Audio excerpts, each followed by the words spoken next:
ଯେଉଁ ସ୍ତ୍ରୀ ଲୋକ ବିନା ସ୍ନାନରେ ରୋଷେଇ ଘର ଭିତରକୁ ପ୍ରବେଶ କରିଥାଏ, ତା ଜୀବନରେ କେଉଁ ପ୍ରକାରର ସଙ୍କଟ ଆସିଥାଏ? ଜୀବନ ବଦଳାଇ ଦେବା କାହାଣୀ। କ'ଣ ଆପଣ ବିନା ସ୍ନାନରେ ରୋଷେଇ ଘର ଭିତରକୁ ପ୍ରବେଶ କରୁଛନ୍ତି?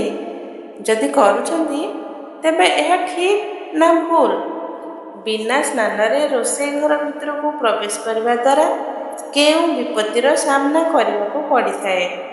ଯଦି ଏହିସବୁ ବିଷୟରେ ଜାଣିବା ପାଇଁ ଇଚ୍ଛୁକ, ତେବେ ଭିଡ଼ିଓକୁ ଶେଷ ପର୍ଯ୍ୟନ୍ତ ନିଶ୍ଚୟ ଦେଖନ୍ତୁ। ଏକ କାହାଣୀ ମାଧ୍ୟମରେ ଏହି କଥାକୁ ଆମେ ଆପଣଙ୍କୁ ବିସ୍ତୃତି କରିବୁ। ଦ୍ୱାପର ଯୁଗ ସମୟର କଥା।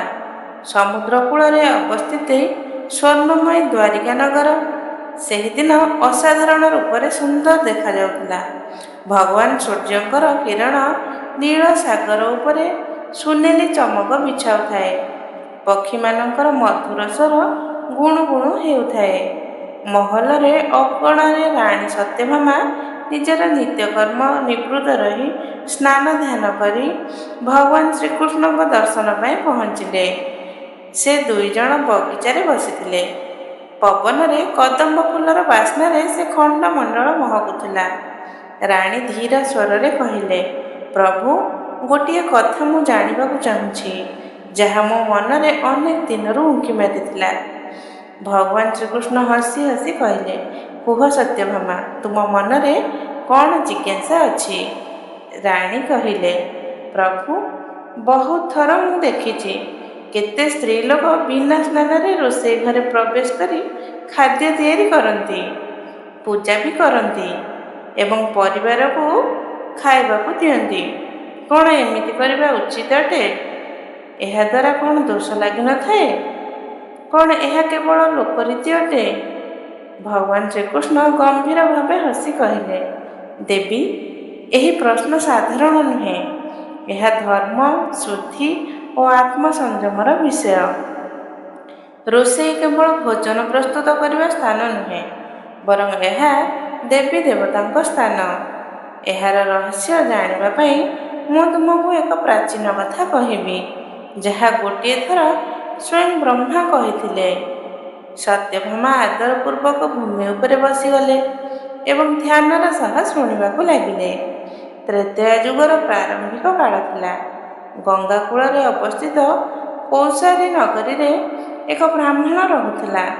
ତାର ନାମ ଥିଲା ଦେବଦତ୍ତ। ସେ ଦେବ ବିଦ୍ୱାନ, ଅତ୍ୟନ୍ତ ଧର୍ମନିଷ୍ଠ ଏବଂ ଶାନ୍ତ ସ୍ୱଭାବର ଥିଲେ। ତାଙ୍କର ଜୀବନ ଏକ ଆଦର୍ଶ ବ୍ରାହ୍ମଣ ଜୀବନ ପରି ଥିଲା, ଯେପରି ସତ୍ୟ, ସ୍ୱୟଂ ଏବଂ ସେବା ପରି ଥିଲା। ତାଙ୍କର ପତ୍ନୀର ନାମ ଥିଲା ଲଳିତା। ସେ ସୁନ୍ଦର ଏବଂ ସୁଶୀଳ ଥିଲେ, କିନ୍ତୁ ସେ ବହୁତ ଅଳସୁଆ ଥିଲା। ସେ ସକାଳୁ ଡେରିରେ ଉଠୁଥିଲା ଏବଂ ବିନା ସ୍ନାନ କରି ରୋଷେଇ ଘରେ ପ୍ରବେଶ କରୁଥିଲା ଏବଂ ସେହି ସ୍ଥିତିରେ ଭୋଜନ ପ୍ରସ୍ତୁତ କରୁଥିଲା। ଦେବଦତ୍ତ କେତେ ଥର ପ୍ରେମପୂର୍ବକ ଭାବେ ବୁଝାଇଥିଲେ, ଦେବୀ, ରୋଷେଇ କେଉଁ ସାମାନ୍ୟ ସ୍ଥାନ ନୁହେଁ, ବରଂ ଏହା ଅଗ୍ନିଦେବ ଏବଂ ମା ଅନ୍ନପୂର୍ଣ୍ଣା ଦେବୀଙ୍କ ସ୍ଥାନ ଅଟେ। ଯେଉଁ ବ୍ୟକ୍ତି ବିନା ସ୍ନାନ କରି ରୋଷେଇ ଘରେ ପ୍ରବେଶ କରିଥାଏ, ସେହିପରି ଯେଉଁ ଯଜ୍ଞରେ ବିନା ମନ୍ତ୍ର ଉଚ୍ଚାରଣ କରି ଆହୁତି ଦିଆଯାଏ, ଏମିତି କର୍ମରେ ଦେବତା ପ୍ରସନ୍ନ ହୁଅନ୍ତି ନାହିଁ। ଏହି କଥା ଶୁଣି ଲଳିତା ହସି ହସି କହିଲା, ସ୍ୱାମୀ, ଯଦି ବାସନ ସଫା ଅଛି ଏବଂ ମନ ସଫା ଅଛି, ତେବେ ଶରୀର କଥା କ'ଣ କହିବା? ସବୁ ଦେଖେଇ ହେବା କଥା। ଦେବଦତ୍ତ ତା କଥା ଆଗରେ ହାର ମାନିଗଲେ। ଦେବଦତ୍ତ ମନେ ମନେ ଭାବିଲେ, ଯେତେ ପର୍ଯ୍ୟନ୍ତ ଅନୁଭବ ନ କରନ୍ତି, ସେ ପର୍ଯ୍ୟନ୍ତ ଶବ୍ଦର ଭାଷାକୁ କେହି ବୁଝନ୍ତି ନାହିଁ। ଗୋଟିଏ ଦିନ ଅମାବାସ୍ୟା ଥିଲା। ଦେବଦତ୍ତ ବ୍ରତ ରଖିଥିଲା ଏବଂ ସନ୍ଧ୍ୟା ସମୟରେ ଭଗବାନ ବିଷ୍ଣୁଙ୍କର ପୂଜା କରିବା ପାଇଁ ପ୍ରସ୍ତୁତ କରୁଥିଲା। ସେପଟେ ଲଳିତା ବିନା ସ୍ନାନ କରି ରୋଷେଇ ଘରକୁ ଯାଇ ଚୁଲାରେ କାଠ ପକାଇ ପାଣି ବସାଇ ଅଟା ଚକଟୁଥିଲା। ଯେମିତି ଅଟାର ଗୋଲ ଚକଟା ହାତରେ ରଖିଛି, ତାକୁ ଜୋରରେ ଗୋଟିଏ ଶବ୍ଦ ହେଲା।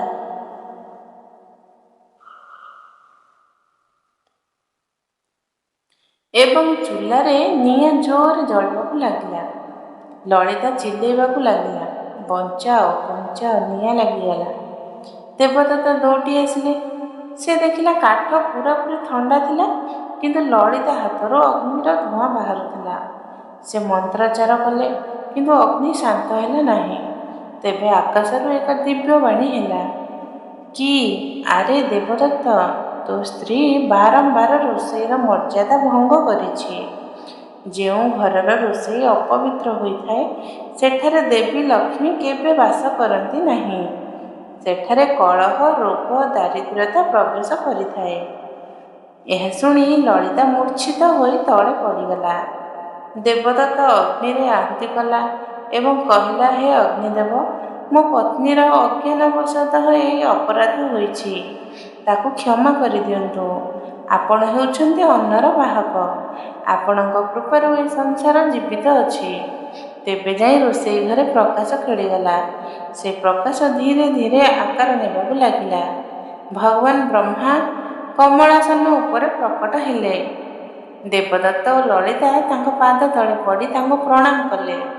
ହେ ଦେବଦତ୍ତ, ଶୁଣ, ଏହି ଦୋଷ କେବଳ ତୋ ପତ୍ନୀର ନୁହେଁ, ବରଂ ଆସୁଥିବା କଳିଯୁଗରେ ଅସଂଖ୍ୟ ସ୍ତ୍ରୀଙ୍କ ଦ୍ୱାରା ହେବ।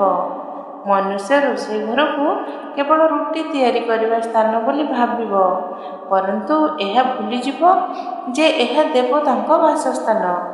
ଅନ୍ନ ଦେବତା ସେଠାରେ ଭୋଜନ ସ୍ୱୀକାର କରନ୍ତି, ଯାହା ଶୁଦ୍ଧ ଶରୀର ଏବଂ ଶୁଦ୍ଧ ମନରେ ପ୍ରସ୍ତୁତ କରାଯାଏ। ଭଗବାନ ବ୍ରହ୍ମା କହିଲେ, ଯେଉଁ ସ୍ତ୍ରୀ ବିନା ସ୍ନାନ କରି ରୋଷେଇ ଘରେ ପ୍ରବେଶ କରିଥାଏ, ସେଠାରେ ମାନସିକ ଶାନ୍ତି ନଷ୍ଟ ହୋଇଥାଏ, ପରିବାରରେ କଳହ ବଢ଼ିଥାଏ, ଧନ ଆସିବ କିନ୍ତୁ ବଞ୍ଚିବ ନାହିଁ, ପିଲାମାନେ ମା ବାପାଙ୍କ ଉପରେ ଅବଜ୍ଞା କରିବାକୁ ଲାଗିବେ। ଏହିସବୁ ସେହି ଅଶୁଦ୍ଧ ଅନ୍ନର ପ୍ରଭାବ ଅଟେ, କାରଣ ଭୋଜନ କେବଳ ଶରୀରକୁ ନୁହେଁ, ବରଂ ମନକୁ ପ୍ରଭାବିତ କରିଥାଏ।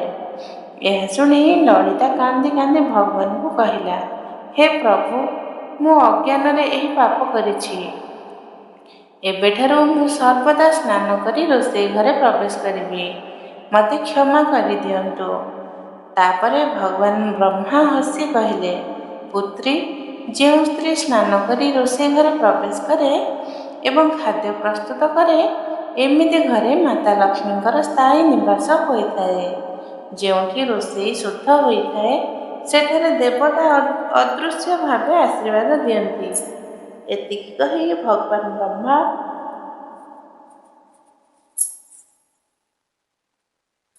ଆକାଶରେ ବିଲୀନ ହୋଇଗଲେ। ଦେବଦତ୍ତ ଏବଂ ଲଳିତା ଭଗବାନଙ୍କର ଆରାଧନା କଲେ। ସେ ଦୁଇଜଣ ଏହି ବ୍ରତ କଲେ ଯେ ସାରା ଜୀବନ ଏହି ନିୟମ ପାଳନ କରିବେ। ସେହିଦିନଠାରୁ ଲଳିତାର ଜୀବନ ପୂରାପୂରି ବଦଳିଗଲା। ଏବେ ସେ ସୂର୍ଯ୍ୟଙ୍କଠୁ ପ୍ରଥମେ ଉଠେ, ସ୍ନାନ କରି ଭଗବାନଙ୍କ ନାମ ନେଇ ରୋଷେଇ ଘରେ ପ୍ରବେଶ କରେ। ସେ ରୋଷେଇ ଘରେ ଦୀପ ଲଗାଏ ଏବଂ ଅଗ୍ନି ଦେବତାଙ୍କୁ ପ୍ରଣାମ କରି ତେବେ ଯାଇ ଭୋଜନ ପ୍ରସ୍ତୁତ କରେ। ଧୀରେ ଧୀରେ ତା ଘରେ ଶାନ୍ତି ବଢ଼ିବାକୁ ଲାଗିଲା, ଧନ ବଢ଼ିଲା, ପୁତ୍ର ବିଦ୍ୱାନ ହେଲା ଏବଂ ଉଭୟ ଦମ୍ପତି ମଧ୍ୟରେ ପ୍ରେମ ଏବଂ ଆଦର ଉତ୍ପନ୍ନ ହେଲା। ଦେବଦତ୍ତ ଦେଖିଲା, ଏବେ ରୋଷେଇ ସମୟରେ ମଧୁର ସୁଗନ୍ଧ ଏବଂ ଦିବ୍ୟ ପ୍ରକାଶ ଖେଳିଯାଉଛି। ତାକୁ ବିଶ୍ୱାସ ହୋଇଗଲା ଯେ ଶୁଦ୍ଧ କର୍ମ ହିଁ ସତ୍ୟ ଧର୍ମ ଅଟେ। ଏହି କାହାଣୀ ସମାପ୍ତ କରି ଭଗବାନ ଶ୍ରୀକୃଷ୍ଣ ଦେବୀ ସତ୍ୟଭାମାଙ୍କୁ କହିଲେ, ଦେବୀ, ଏହି କାରଣରୁ ରୋଷେଇ ଘରକୁ ବିନା ସ୍ନାନ କରି ପ୍ରବେଶ କରିବାକୁ ଅଶୁଦ୍ଧି ଏବଂ ପାପ ବୋଲି ମାନାଯାଇଛି। ରୋଷେଇ ଦେବତାଙ୍କ ସ୍ନାନ ଅଟେ। ଏଠାରେ ଅଗ୍ନିଦେବ, ମାତା ଅନ୍ନପୂର୍ଣ୍ଣା ଏବଂ ମାତା ଲକ୍ଷ୍ମୀଙ୍କର ବାସସ୍ଥାନ ଅଟେ। ଯେଉଁ ସ୍ତ୍ରୀ ସ୍ନାନ କରି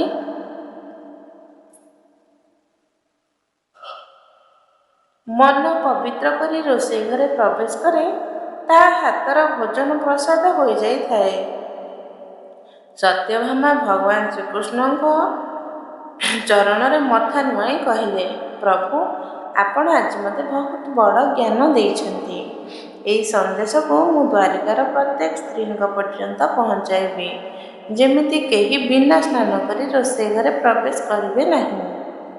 ଭଗବାନ ଶ୍ରୀକୃଷ୍ଣ କହିଲେ, ହେ ଦେବୀ, ଯେଉଁ ସ୍ତ୍ରୀ ବିନା ସ୍ନାନ କରି ରୋଷେଇ ଘରେ ପ୍ରବେଶ କରେ, ତା ଜୀବନରେ 3 ପ୍ରକାରର ବାଧା ଉତ୍ପନ୍ନ ହୁଏ। ପ୍ରଥମ, ମନରେ ଅଶାନ୍ତି, ଦ୍ୱିତୀୟ ପରିବାରରେ କଳହ, ତୃତୀୟ ହେଉଛି ଧନ ଏବଂ ସୌଭାଗ୍ୟର ନାଶ। ଯେଉଁ ସ୍ତ୍ରୀ ସ୍ନାନ କରି ପବିତ୍ର ହୋଇ ରୋଷେଇ ଘରେ ପ୍ରବେଶ କରିଥାଏ, ଯିଏ ନିଜ ଭାବନାରେ ରୋଷେଇ ଘରେ ପ୍ରବେଶ କରିଥାଏ, ସେ ସ୍ୱୟଂ ମା ଅନ୍ନପୂର୍ଣ୍ଣାଙ୍କର ପ୍ରିୟ ହୋଇଥାଏ। ତାର ଘର ଲକ୍ଷ୍ମୀମୟ ହୋଇଯାଇଥାଏ। ସେଠାରେ ସର୍ବଦା ପ୍ରେମ, ସୁସ୍ୱାସ୍ଥ୍ୟ ଏବଂ ସମୃଦ୍ଧିର ବାସ ହୋଇଥାଏ। ରାଣୀ ସତ୍ୟଭାମା ଏହି କଥା ନିଜ ରାଜ୍ୟର ସବୁ ମହିଳାମାନଙ୍କୁ ଶୁଣାଇଲେ। ଧୀରେ ଧୀରେ ଏହି ନିୟମ ପୁରା ଦ୍ୱାରିକାରେ ଖେଳିଗଲା କି ବିନା ସ୍ନାନ କରି କୌଣସି ବି ସ୍ତ୍ରୀ ଲୋକ ରୋଷେଇ ଘରକୁ ପ୍ରବେଶ କରିବା ନିଷିଦ୍ଧ। ନଗରରେ ଶାନ୍ତି ବଢ଼ିଗଲା ଓ ଘରେ ପ୍ରସନ୍ନତା ଖେଳିଗଲା। ରୋଷେଇ ଘର ହେଉଛି ମନ୍ଦିର। ଯେମିତି ଭଗବାନ ମନ୍ଦିରରେ ପ୍ରବେଶ କରିବା ପୂର୍ବରୁ ସ୍ନାନ କରିବା ନିହାତି ଆବଶ୍ୟକ, ଠିକ୍ ସେହିପରି ରୋଷେଇ ଘରେ ପ୍ରବେଶ କରିବା ପୂର୍ବରୁ ମନ ଏବଂ ଶରୀରକୁ ଶୁଦ୍ଧ କରିବା ନିହାତି ଦରକାର। ସ୍ନାନ କେବଳ ଶରୀରର ସଫା ସୁତୁରା ନୁହେଁ, ବରଂ ଏହା ମନ ପବିତ୍ରତାର ପ୍ରତୀକ ଅଟେ। ଯେଉଁ ସ୍ତ୍ରୀ ସ୍ନାନ କରି ରୋଷେଇ ଘରେ ପ୍ରବେଶ କରିଥାଏ, ସେ କେବଳ ନିଜ ପରିବାରକୁ ଖାଦ୍ୟ ପରଷେ ନାହିଁ, ବରଂ ଆଶୀର୍ବାଦ ଏବଂ ସୌଭାଗ୍ୟ ପରଷିଥାଏ। ଭିଡ଼ିଓଟିକୁ ଏଠାରେ ଶେଷ କରୁଛି। ଯଦି ଆପଣଙ୍କୁ ଏହି ଭିଡ଼ିଓଟି ଭଲ ଲାଗିଛି, ତେବେ ଦୟାକରି ମୋ ଚ୍ୟାନେଲକୁ ସବସ୍କ୍ରାଇବ୍ କରି ଭିଡ଼ିଓକୁ ଗୋଟେ ଲାଇକ୍ ନିହାତି କରନ୍ତୁ ଏବଂ ସାଙ୍ଗମାନଙ୍କୁ ଓ ବନ୍ଧୁମାନଙ୍କୁ ସେୟାର କରନ୍ତୁ। ରହୁଛି। ଜୟ ଶ୍ରୀ ବିଷ୍ଣୁ।